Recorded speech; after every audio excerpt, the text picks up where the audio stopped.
Hi everyone, it's the Monday meal for the week of Thanksgiving and we are making something with pumpkin. Ooh. If you're like me, you buy too many cans of pumpkin you think you're going to use and then you don't. So this is Instapot Keto Pumpkin Soup with sausage.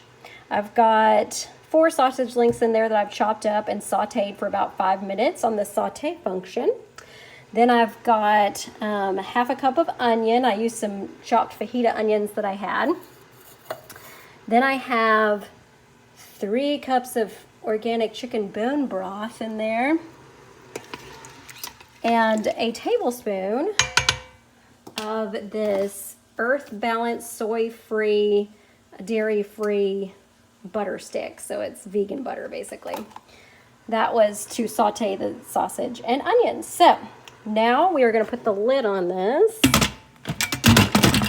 and seal it. So I've got it on sealing up here. Then we're going to cancel the saute function and put it on soup broth for 10 minutes.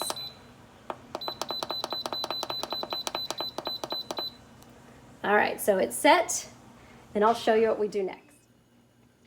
Okay, we did a quick release once the 10-minute timer was up.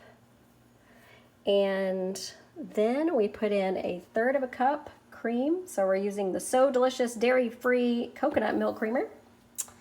Then we did 3/4 teaspoon sea salt, 1/2 teaspoon dried sage, and then it says 1/4 teaspoon garlic, granulated garlic, but I did 1/2 teaspoon because you know how much I like garlic.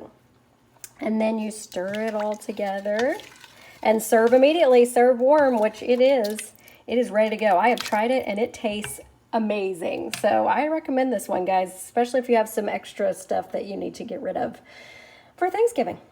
All right. Have a great week and happy Thanksgiving.